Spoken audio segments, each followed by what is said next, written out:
shooting down in the woods. He wouldn't leave it even if he could. 'Cause life is good, yeah! Hickok45 here, your internet shooting companion, coming to you from the beautiful land of Middle Tennessee, the home of Dolly Parton, Alvin York, Davy Crockett, Jack Daniels, and many others. Yeah, I'm going to talk to you. Well, I hadn't talked to you for a while on the audio version of Hickok45, have I? I guess it may have been a month since I've done a radio show, quote unquote. Just have not come out to the reloading room and hammered on your ears for some reason. We've been busy doing videos and just really busy this summer. Just for some reason have not done it. And we've done some vlogs and different things lately, and just I don't know. Anyway, I'm here today. It's a nice afternoon, Sunday afternoon, and thought I would just chat with you. So we'll get this up in a couple of days maybe, and just let you listen to some yakking.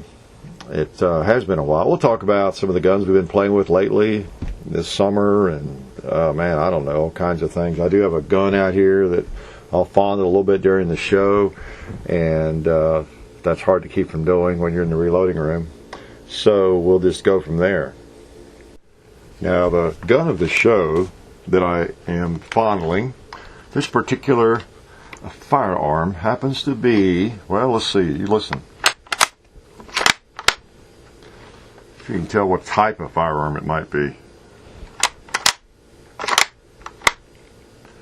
Yeah, most of you probably got that. Pegged it as a bolt action. Okay. Now think about, maybe one of your favorite bolt action rifles. Particularly you military rifle buffs. A bolt action that was a key armament of the 20th century, especially the first part of it. You're right, the .03 Springfield, that's what I have, and we will get a video up, believe it or not, on this rifle here before too long. And you saw it in the video we did with the, I don't know what we call it, the rifles since 1776 or something, where we kind of spanned the ages there of the primary rifles that were used in this country, issued. But what a jewel. I just really like this firearm. I have trouble seeing the rear sight most of the time. Blackened it a little bit here, actually a few minutes ago, because we were messing with it yesterday, and I was having a really hard time hitting anything with it. And prior to that, I had been able to hit with it when I first got it, so I don't know. I blackened the front sight and the rear sight. That helps some. But it has a really itty-bitty little slot in the rear sight, and just difficult to line up and to see it. So anyway, but I wanted this old version of the .03. This one is a 1918 vintage, and that's one I wanted. I didn't want, I wouldn't mind having an A3, .03 A3, and that one came along later, I think in the 40s. And has the rear sight, peep sight, that's back there, further back, and it's a peep sight. And of course we don't all know, but a lot of us do, that there is just nothing like a peep sight, aperture sight, ghost ring sight, whatever you want to call it. And of course there are differences. When I think of peep sight, and if we looked it up, a peep sight is a little bit more precision. Using the aperture to line it up. Ghost ring, I think, generally indicates a larger ring, and but they all do kind of the same thing for me, and they just make it so much easier to shoot well and to see the front sight. You just forget the rear sight with those, and you just look for the front sight, and it's easier to focus on, and it's just a wonderful improvement. That's one of the advantages, and of course one of the attractions of a lot of the military rifles, the AR, whether it's an AR-15 or a Garand, and M1A, whatever it might be. So, but I gave that up because I wanted this old rifle, wanted an old Springfield, and I'll just shoot big targets with it. I'll I'll shoot rams with it. Well, I can't do that. Man, I need some AR 500 or 550 steel rams, don't I? So I can shoot them with this gun. But not going to see me lighting matches with it. But I just really enjoy it. So that's the gun that I have out here that I will fondle a little bit from time to time. It adds inspiration, when you're doing a really intense, high-pressure radio show like this. You need inspiration. Something like a beautiful rifle, sitting next to you to remind you that you are about firearms. You're talking about firearms and that you like firearms. You believe that? You think I need a reminder that I like firearms? Not hardly, huh? But anyway, that's the firearm of the day, of the show, and it's a jewel. Just envision that beauty. I know many of you have an appreciation for these old firearms because I hear from you. Really many more than I would have even guessed. And a lot of you are not old characters like myself. You're young people, which is encouraging, very, very encouraging. And speaking of firearms, it's been a great summer. We've played with lots of different firearms, and some that I had not handled, had not shot, and that's always cool. I'd never fired an FN SCAR, until this summer, and now I are one. I have one. So that was a really cool experience and acquisition to bring one of those, into the fold. Quite an interesting firearm. Maybe not everybody's cup of tea, but I really like it. Again, there aren't too many I don't like. I really like the AR-15. I really like my Colt AR-15. I can't help it. It's just the little M4 carbine. That is so cool too, and as well as the M1A. So what can I say? I've confessed before. I just almost like them all, or I like almost all of them. There's very few guns I don't enjoy, and then there is the novelty. For example, we did a Savage 99. Maybe you'll see one day here. I'm not sure I'd even held one of those, but that's a classic rifle, and fun to shoot. Really a gorgeous gun, in caliber 300 Savage. So we'll get that up here one day, but that is a beautiful gun, and it's a firearm that so many of you are familiar with. Probably many of you have fired them, owned them, and I just wasn't even really that I was aware of it, but it just hadn't really been on my radar. And again, that's one of the cool things about doing what we're doing, is that I get to experience some of these firearms that I normally would not have. I might have, but it would have been slower going, as I've talked about before. When I've thanked you all for lending firearms, the people here in Middle Tennessee, because it adds to the channel. It gives you all a look at something maybe you haven't seen or weren't familiar with either. If I get a hold of one and learn about it and shoot it some and then bring it to you all, it helps all of us. It's cool. It helps me. It helps. Hopefully, it helps you a little bit, or at least gives you a little knowledge about it that maybe you didn't have, and you can look up and find out more about it if you want to. The cartridges, I'd never even touched, I guess, a 300 Savage round. Well, here I find myself ordering, a couple boxes so I can shoot this rifle and see how it does. And 300 Savage, and then just like with the Swiss rifle that we did this summer in 7.5 of 55, Swiss cartridge. I had never fired that cartridge. I couldn't even really probably have told you what it looked like, And again, now I are one. Now I have fired one. I have a couple boxes here lying around. I ordered extra of that because I really have a feeling I will be the owner of a K31.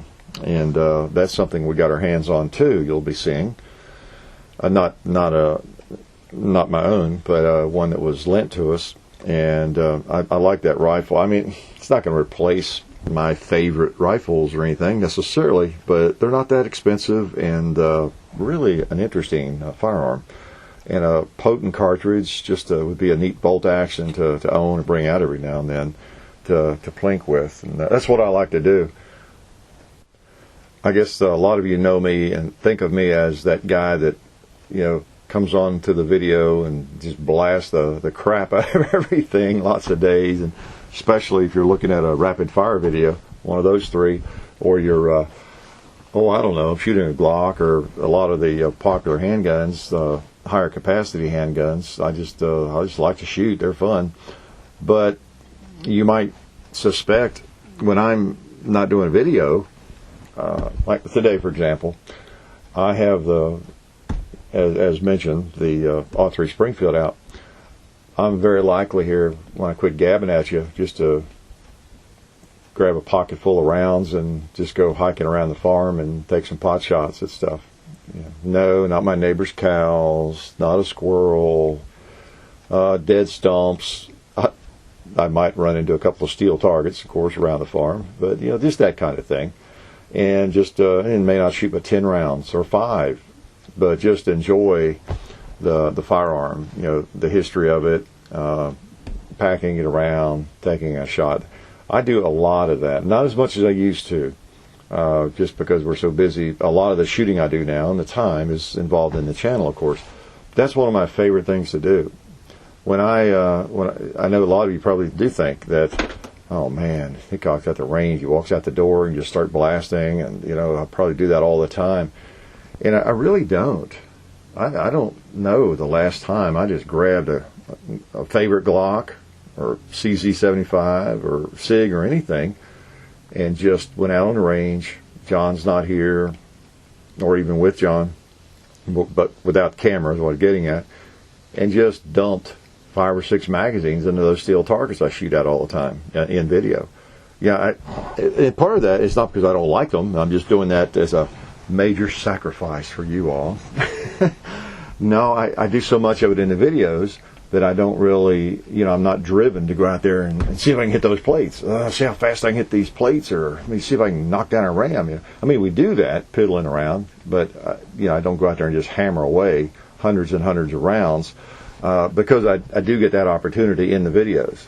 I certainly don't practice. You can probably tell that some videos, but I just I just enjoy taking a firearm and maybe firing a couple of shots here on the range, and but then just taking off across the hills and plinking around with it, because I get plenty of time anytime I want. I can just plow into that steel, and we do that every week, 2 or 3 times it seems, doing our videos. So just, I don't know if that's a big surprise to you or not. Probably nothing would surprise you now about me, right? But it has been a fun summer. Lots of firearms have come through, and we've gotten some of the old favorites out here and there. Had a fellow lend us a SIG P226 Navy SEAL firearm. Wow. So, some just different firearms, a couple of classics maybe you haven't seen, or classic firearms that I was not even aware of. The Liberator, hopefully you saw that. That was an interesting piece of metal, wasn't it? I've known about that a long time. Just never had fired one, and been meaning to get to it I guess since late spring when it was offered.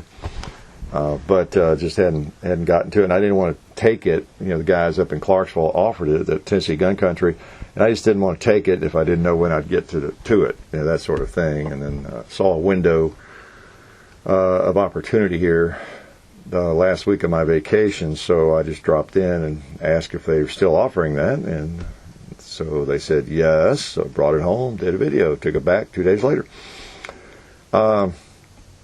But that's a pretty interesting little piece of whatever it's made of, sheet metal.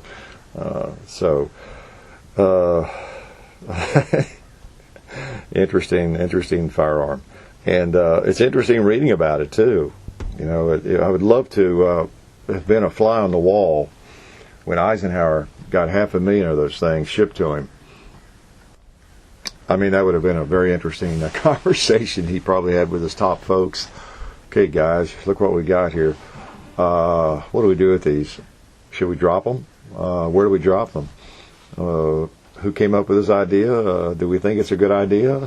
What are the consequences? It just would have been interesting to hear about that and why they decided not to drop, that many of them. Or maybe they did, and all the stories we get are not exactly authentic. Who knows? But pretty interesting little piece of hardware. By the way, while talking about the Liberator, if you noticed on that video, I guess it'll still be active by the time we post the radio show here. I decided to go back and post targets again. We haven't done that in, I guess, a year probably, or a kangaroo skin or anything, a long, long time. And as I mentioned in the description, on my eBay, the Hickok45 eBay account there, I guess I don't have a link to it like on my homepage anymore since the transition with YouTube and everything, but it is linked in the video description of the Liberator. There's a link to it, and maybe I'll put that link back up to my eBay account on the home page here somewhere. I don't know if you can still do that. I don't know, but because we want to try. I've been talking to John about this lately. We want to try to put something up there more often now, and get back to that, because partly because we do have so many subscribers now, and I feel a certain obligation there. I mean, obviously we could pull in some more ammo money through that, but the advertising and everything pays for our ammo. We thought, at least while we can afford to do this, and I'm not retired yet and all that, we're just going to send this to the Wounded Warrior Project. And as I mentioned in the description of the posting on eBay,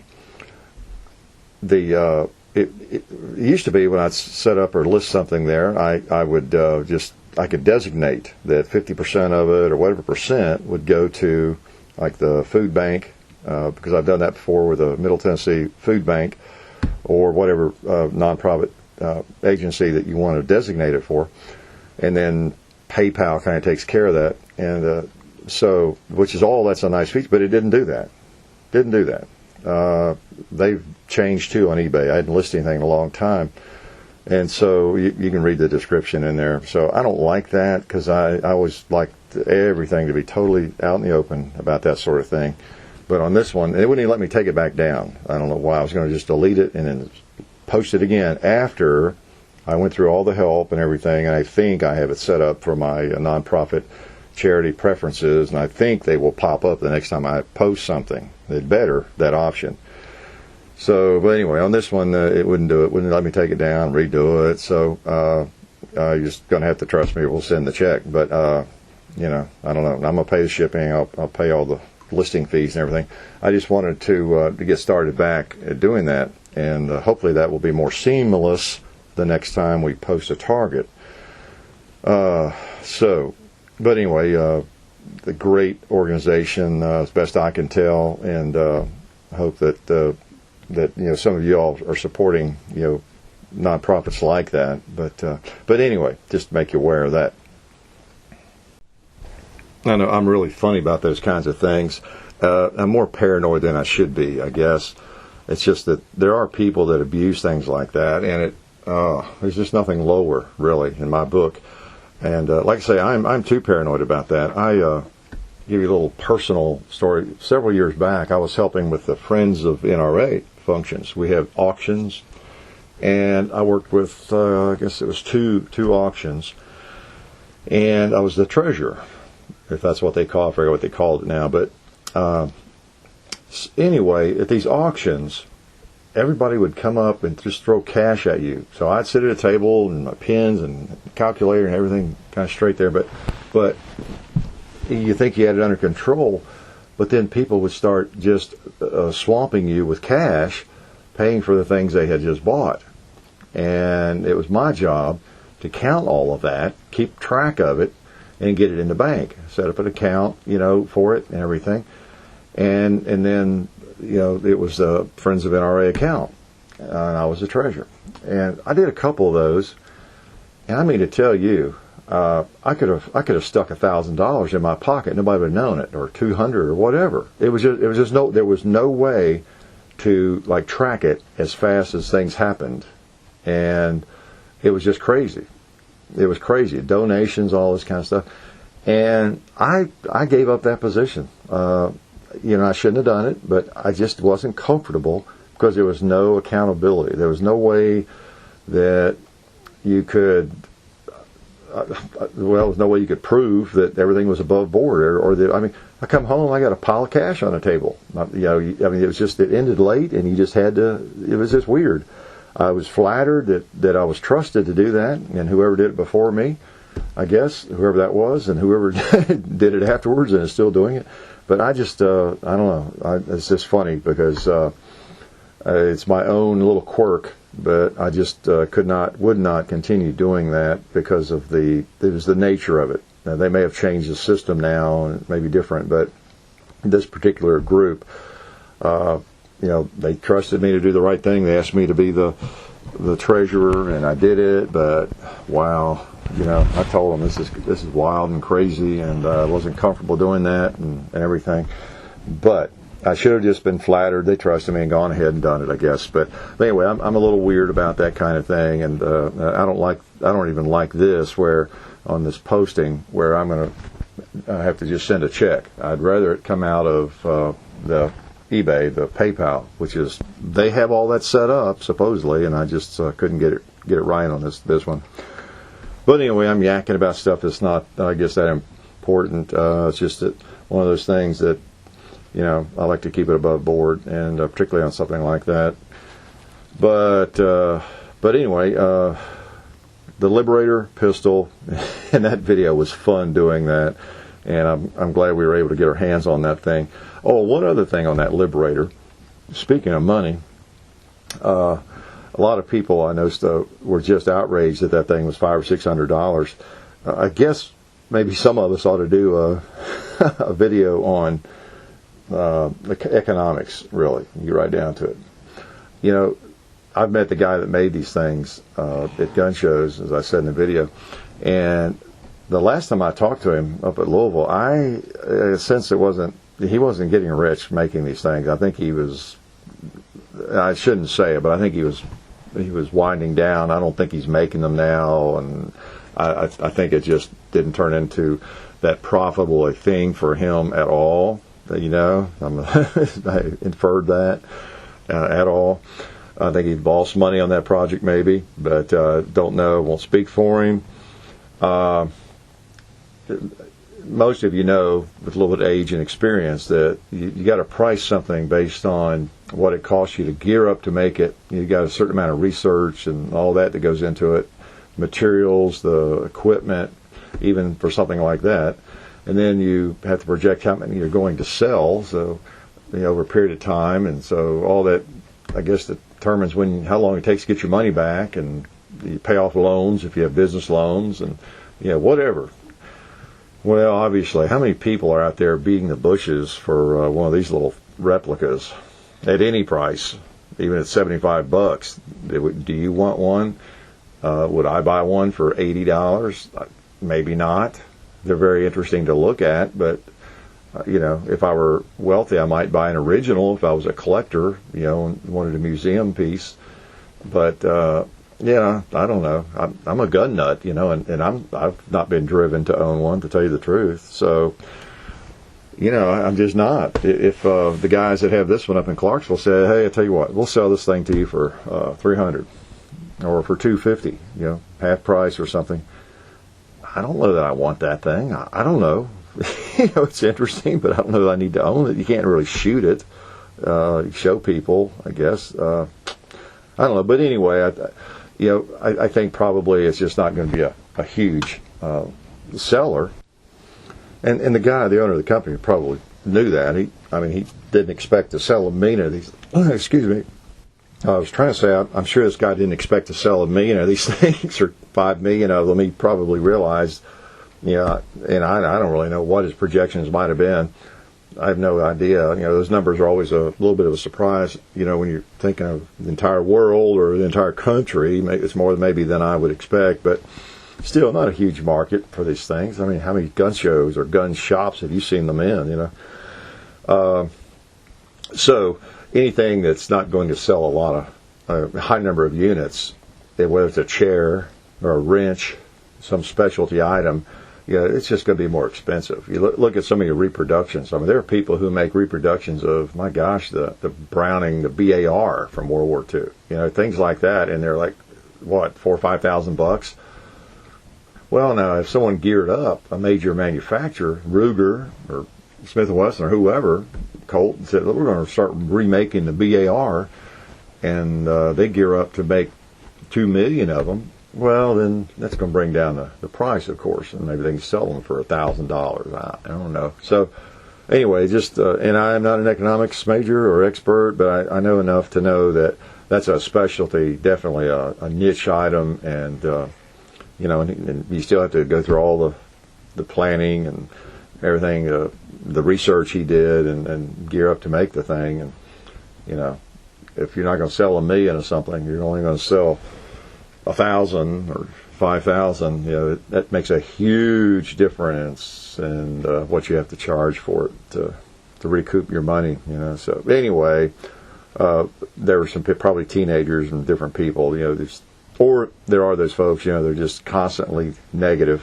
We know those, don't we? We see them on the internet. They've never had a positive thought in their lives, and acting like they're outraged that he would charge that much for. And I don't know the guy really. I've talked to him a couple of times just because I was interested in the fact that he was making those things. I'm not defending him really. Maybe he was ripping us off, quote unquote, ripping us off. I love that phrase. No, that's my take on it. I've seen too many things like that people do manufacture. Even though they realize they're not going to sell that many, and it just ends up being priced kind of high. So it's just one of those deals. There aren't that many people that want one of those, and if you really do, you just got to pay for it. That's simple. Some people just feel like they're always getting ripped off. In fact, even people that use that phrase, maybe I'm too judgmental, but it seems like people who use that phrase, they're quite often people who feel like life has ripped them off. It's the rip-off. Everything's a rip-off, Society and the world's out to get them. Everybody's out to get them. Have you ever noticed that? Who ripped me off? Well, I'll tell you what, I don't know that I've ever been ripped off. And I'm pretty old. Because generally speaking, whenever I buy something, it's voluntary. I decide to pay whatever it is someone's asking. Now, I might not have felt like I got my money's worth a few times along the way, but if I get ripped off, I rip myself off because I didn't do the research, or I didn't study enough. I paid too much for something without thinking it through. Then I rip myself off. So anyway, a little Hickok45 philosophy. While I'm on that topic, I love the other phrase that comes up occasionally. Not so much with us. But you've heard people being accused of being a sellout, Well, I've probably been accused of that a couple of times, maybe, because we take T&E guns in, wow, or something like that. But it doesn't come up too often. But I see other people accused of being sellouts, and so-and-so is a sellout, and don't be a sellout. And then people have encouraged me not to be a sellout. Don't sell out, And I'm not sure what they all mean. I mean different things, of course. But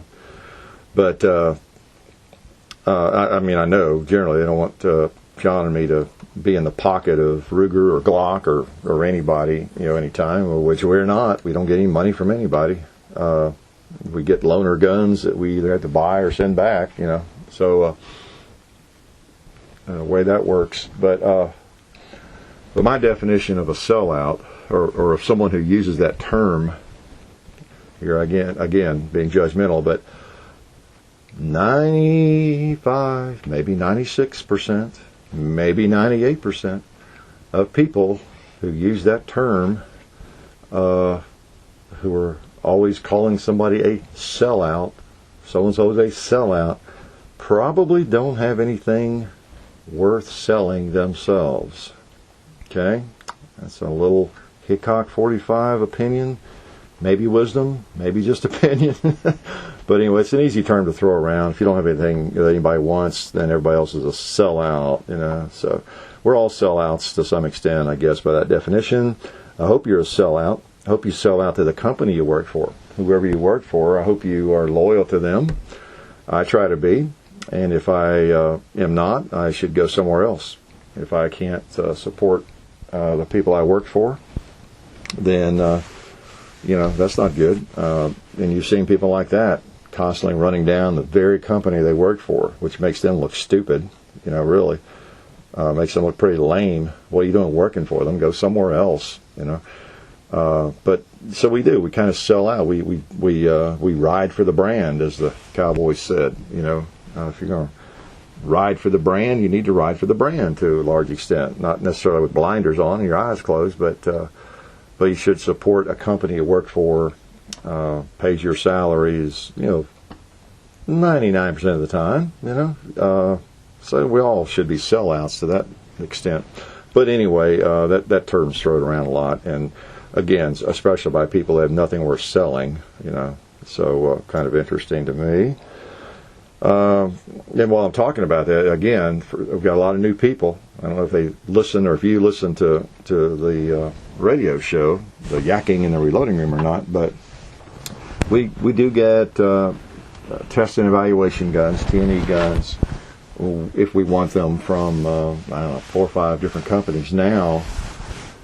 I slowed down on that. I need to request more. It's just a hassle sending guns back and everything. I tell you what's worked out a little bit better. Of course, that's the logistical,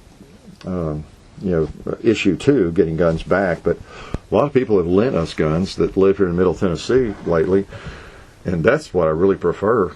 I really do. I've made some drives this summer and around Middle Tennessee and met people and picked up firearms, returned them, done videos, keep them a couple of weeks, and that actually works out. Be fine with me if every firearm we do that's not my own comes to me that way. To tell you the truth, and that's good that has worked out. That people like to do that for us because if there's a gun that's crappy, that we get as a T&E gun, you'll probably see it being crappy. Now our job is not to trash firearms because that would be kind of an aberration for most firearms. If I got a Glock that just wouldn't work, well, duh. That's rare, extremely rare. So, I'm not going to necessarily put up a video if I get one that's it malfunctions every third shot. Put up a video to show that Glocks malfunction every third shot. Duh, they don't. There's something wrong with this one, guys. I'd probably call them and say, hey, what do you want me to do a video with this? Or let me send it back and you figure out what's wrong with it. I can't figure out what's wrong with it.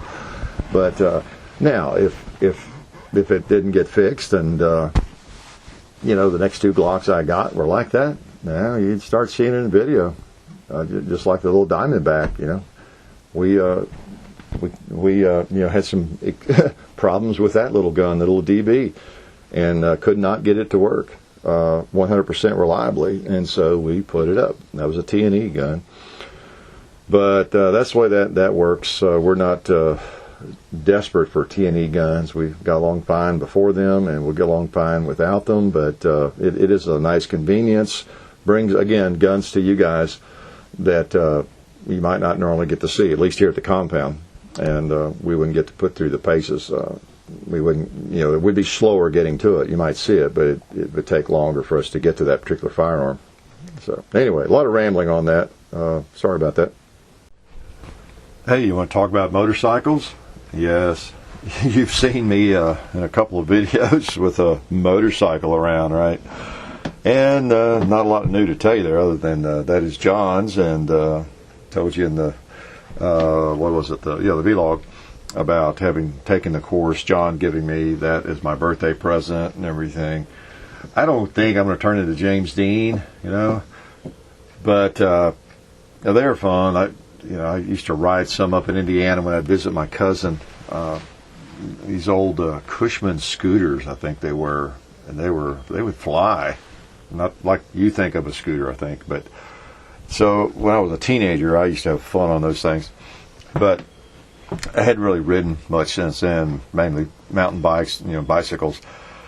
But I see the attraction, I really do, and I struggle with it because I would like to have one. Don't know how much I'd ride it, but I'm contemplating. I really am. And yes, I would be safe, extremely safe. I am so cautious, you wouldn't believe it. I drive like an old man anyway, a car. I know that I don't trust people on the road. I mean, I'm a perfect candidate for a motorcycle because I bicycled, and I've had so many people pull out in front of me, just looking right at me and that kind of thing. So I am an expert at defensive driving.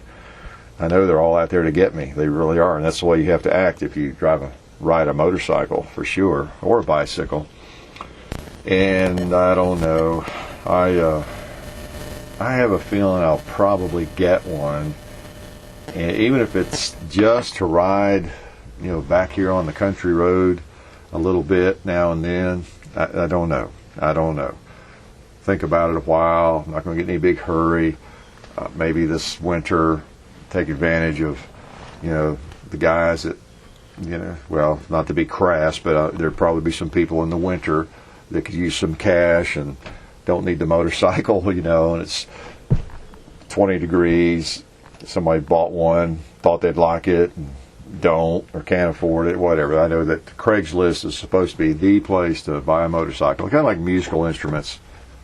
I think about how many great buys you can probably get out there on a musical instrument, where parents bought their children something, or even adults, get a guitar. I'm going to learn to play the guitar, and don't do it. So a lot of those things lying around that people are not using, and you usually save quite a few $1,000s that way. But don't know. Right now I'm thinking maybe either a Victory or a Harley. Victory is apparently actually a better motorcycle from all my research, but you don't have a shop every 20 miles that can work on those as you do a Harley. I understand why people go with a Harley, even though it's a lot of old technology. They are a classic, and you see the shops everywhere, gathering points and all that sort of thing. So it's like a giant club out there, the Harley folks. But the Victory is American made, just like the Harley, and with newer technology, and kind of the same feel and profile. Just anybody I've talked to that has ridden one, brags about it. And so I don't know. We'll see. We'll see what shows up on Craigslist this fall or winter. But I am very, very paranoid about it. There's no doubt about it. I had one bicycle wreck. I guess that was prior to doing YouTube video. Yeah, it was about 4 years ago, where big dog ran right into my front wheel. Big old dog. He'd run out after me lots of times, and then would just run along beside me in the ditch, So I just assumed that's what he was going to do. I was already reaching down for my water bottle, squirting with water, trying to train him not to do. Well, he didn't stop this time. He just ran smack dab into my front wheel, and I went down, going 20 miles an hour. Now, that doesn't sound like very fast, but if you've ever been on a 20-pound, not a 10-speed, but a road bike, and you hit the ground, the pavement, that's fast. Especially when you're big as I am. I don't need to be rolling around on the pavement off a bicycle. I'm too old and too big for that. But in some ways, I can see a motorcycle being less dangerous than that. At least you're riding with the traffic. You could run over the dog.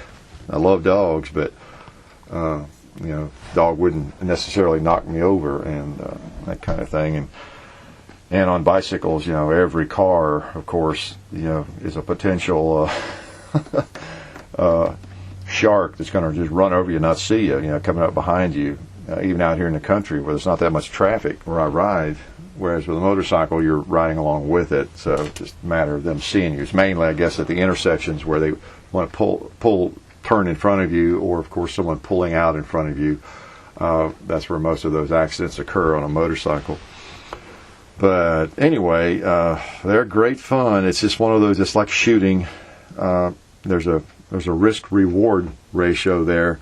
Everybody has to decide for him or herself whether they're willing to take that risk. Not sure I am yet. And even if I do, I'd be the most paranoid rider out there. I'm not exactly a daredevil.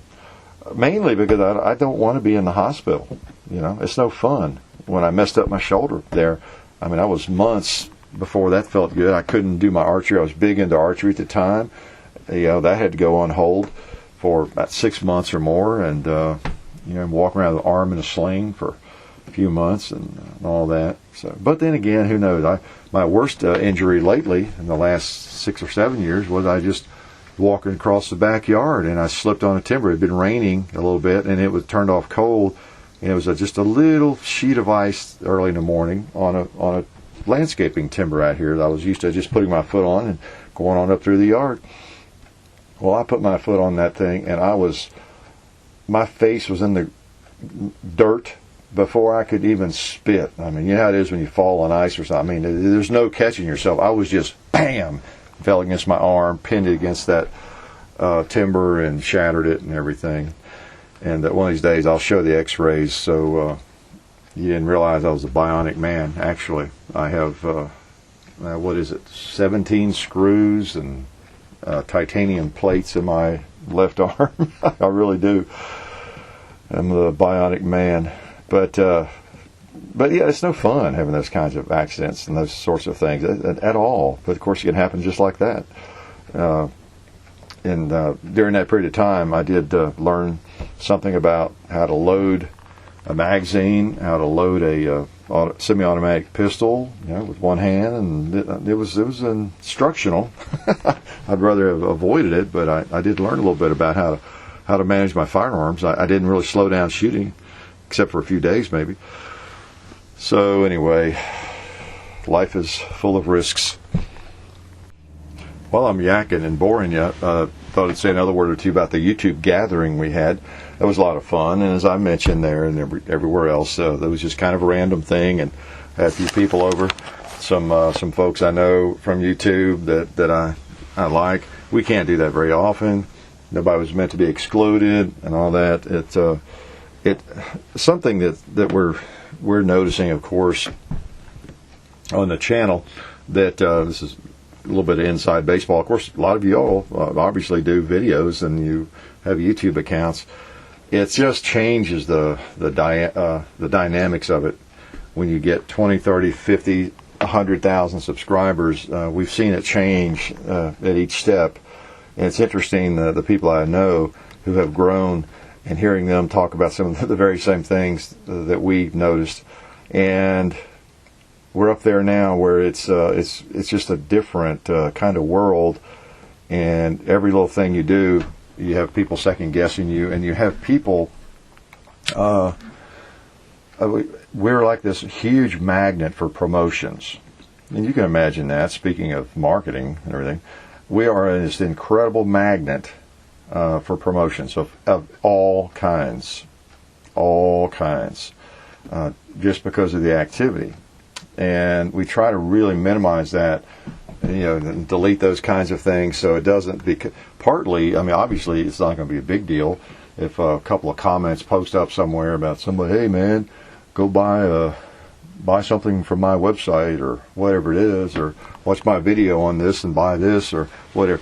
The earth is not going to end because those appear. It's just that once those start appearing with regularity, then everybody feels like it's a free-for-all, and oh great, we can just throw all this out there. So to kind of nip that in the bud, we do try to eliminate that stuff. But it really is, you wouldn't believe it. And the stuff that comes to me in private messages, because there for a while I was friending anybody that requested to be a friend. I just did. But because you can't know you don't know any of you really, or very few of you. And so I quit doing that because I was getting all these music videos sent to me and just everything under the sun. I probably, out of every 10 messages, it's at least one or two where somebody wants me to go listen to their song or see their video. And I just don't have time to do it. And I hate that because some of them are shooting videos and probably some interesting stuff. It's just rare that I can do that. But it's a good thing. But it's become a magnet for promotions of all kinds. So if you feel ignored sometime, or I don't get back, or whatever it might be, just please be aware of that. You just cannot imagine with what 200 and whatever it is, 220,000 subscribers brings to the table, and still trying to keep it managed as best I can. But you just cannot imagine. It's just amazing. You know, this is really a strange thing we're involved in that John and I have going, and some of you too. But you know, when it got this big, or starting getting this big, as I've said, you cannot believe some of the activity and the strange things that get sent to me. There's no real precedent for this. All this stuff with YouTube is new. You know, when you get right down to it, we're breaking new ground, kind of as a society where all of us have this option. We all have this capability, this potential to just, you know, throw up a video or two on YouTube. There's no gatekeeper. There's no control. Thankfully, there's no one to prevent us from doing it, and it's a bit of a free for all in a way. And it's up to you and me, the owners of our own individual channels, to just manage them the best way we can and try to keep up with it. But there's just no precedent. There's nobody out there, you know, that's been doing this for 20 years that I know of, or 10 years, 5 years. We're just kind of figuring it out as we move along and go along, and it's a little bit like having a tiger by the tail. But I mean, it's mostly good, but it's an interesting endeavor. There's no doubt about it. It's like 98% great, you know, and that's what keeps us going. So we're willing to deal with whatever the hassles of it are, or the negatives even. You know, not really complaining. He's kind of pointing out that it does bring some baggage that we deal with, and some you don't even know about. But it does bring that along. But boy, it's fun, and we're still having a great time doing it. John and I are. We really are. It's fun. It's very rarely frustrating. We just don't have many frustrating experiences.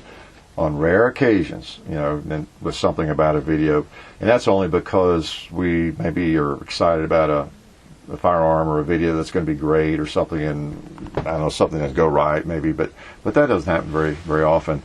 As I said in the last vlog, what makes it great is the fact that you all seem to appreciate the reality of it, or the realness, quote unquote, as much as you can be real, where we don't edit much. You're forgiving, and you know, that makes it much more fun for me to do, and makes it more likely that I continue doing it. So it's great from that standpoint. We thank you again. Let me wrap up talking about something a little more serious, maybe, and that would be the recent shootings in these gun-free zones, quote unquote. You notice that John and I don't address these issues very much. We try to keep the channel a shooting channel. That's our mission, more or less. That's our mission. And some of you may not understand it, or don't agree with it even, because I do get requests quite often to address a lot of the political issues, whether it's just strictly political issues, the gun rights issues, just pretty often. And I do talk about gun rights some, and but I don't go in depth on a lot of that. And we try to keep it a shooting channel, the sport of shooting. All right. Our position on that, more or less, is that we can do more by addicting folks, getting them addicted to the shooting sports.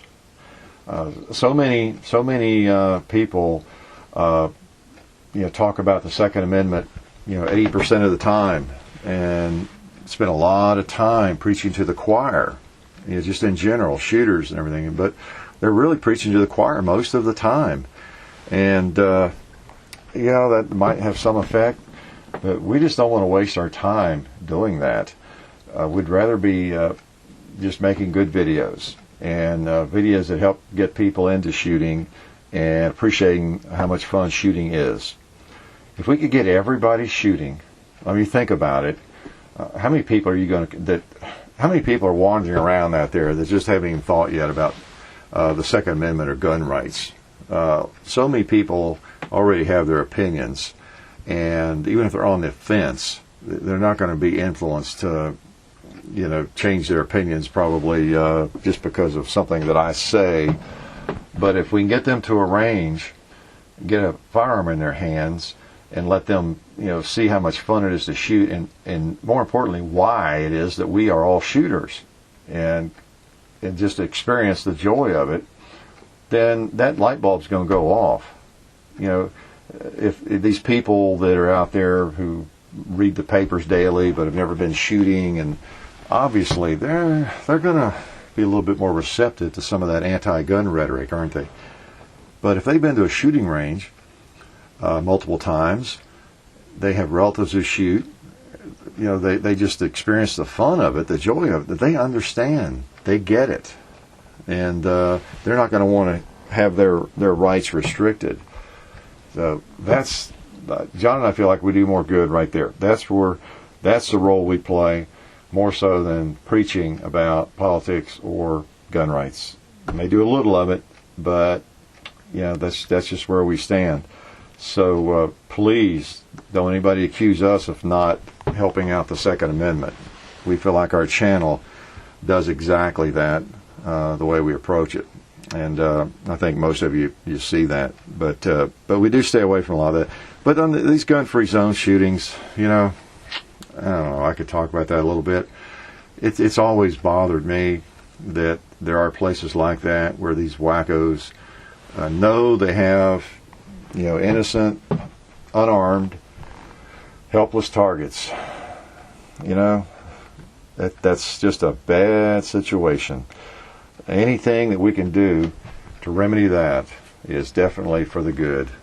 Politically, just anyway, the most dangerous place to be, it seems, is a gun-free zone, right? Really is. And of course, that's a misnomer. There really is no gun-free zone. Who is going to observe that law that wants to kill people? Nobody, of course. So it's crazy. It just really is, and sad.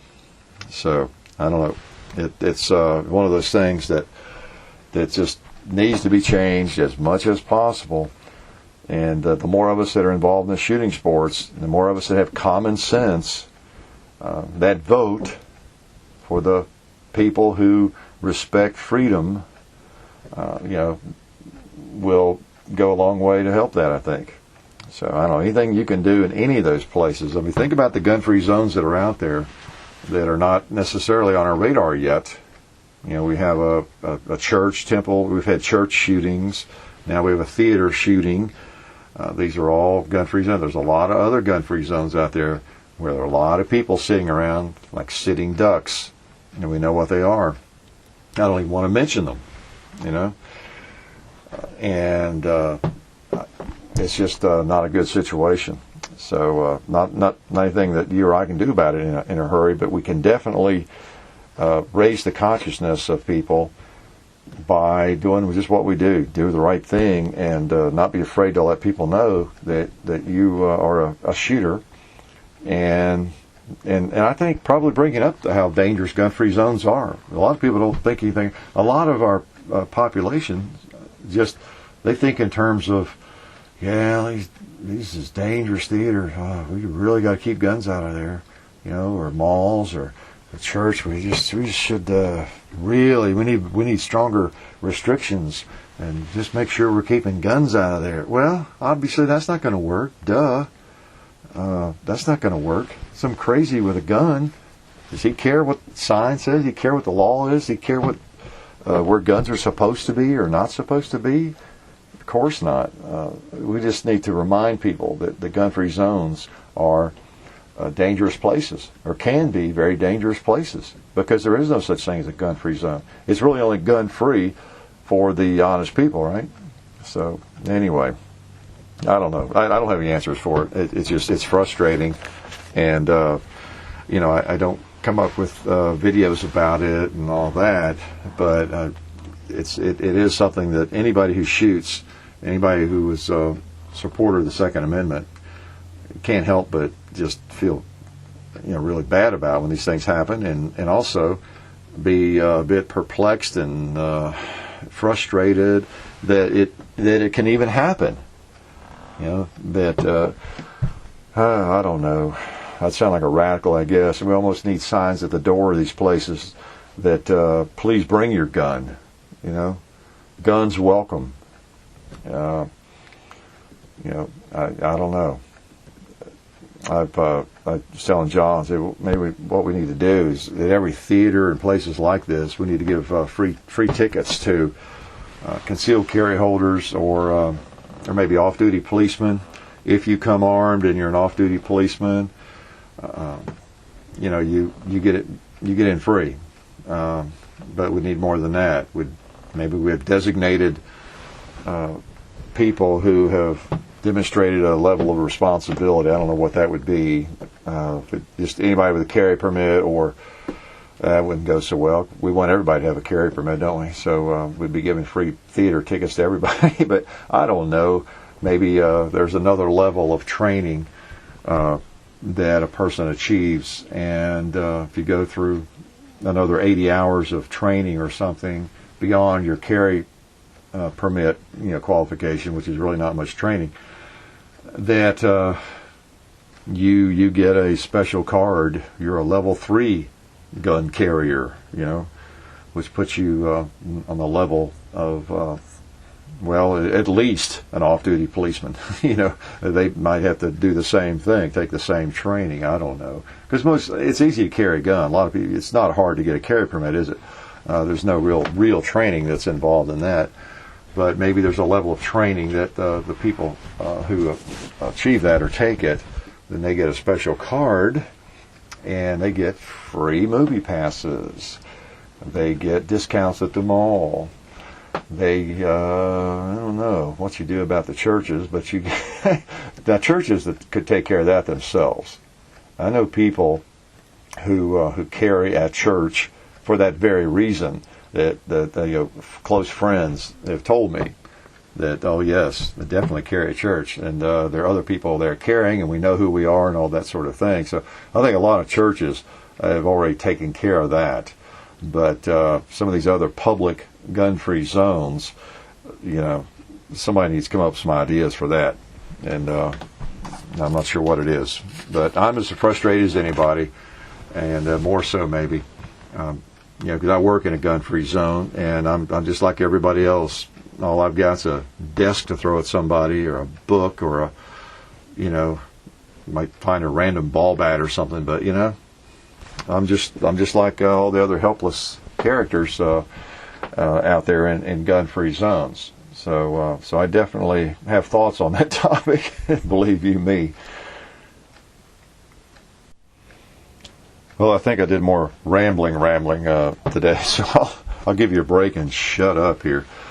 But it's good to get out here in the reloading room and just fondle a fine firearm, like an .3 Springfield or any sort of firearm that I enjoy, we enjoy, and yak at you a little bit about firearms-related topics, and try to do it maybe a little more often. I don't know, every couple of weeks or so. I don't know, just you'll know when they come, because you'll see them posted, and we'll see how that goes down the road. I'll do one every now and then here. I just went for 3-4 weeks without doing it, but about to get busier here now, tormenting kids again, and so I want to spend most of my free time with John working on a video here and there, because we have lots we want to do, and we enjoy doing it. We appreciate you all watching,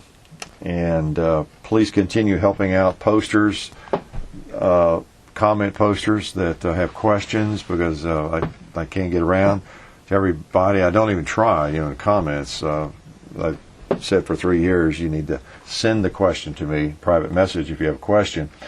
And that's where I try to at least read each one.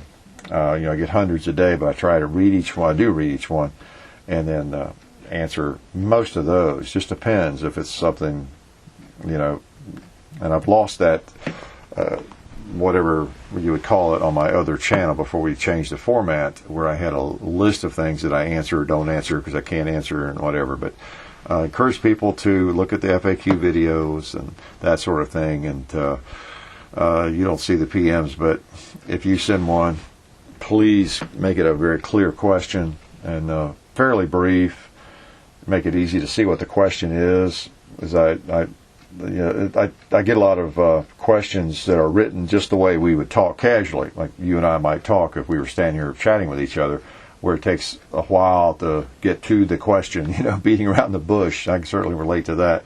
And I have to scan down through it and try to get to what the person's saying, and that's hard to get to sometimes. So some of those, they may not get the right answer, or they may not get an answer at all. So keep those brief if you can, and to the point. And I'll try to continue to at least read every private message and then answer most of them. So, been good yakking at you, and hope you have a great week. Get a chance to shoot, and see you later. You've been listening to the Hickok 45 radio show. See you on the range.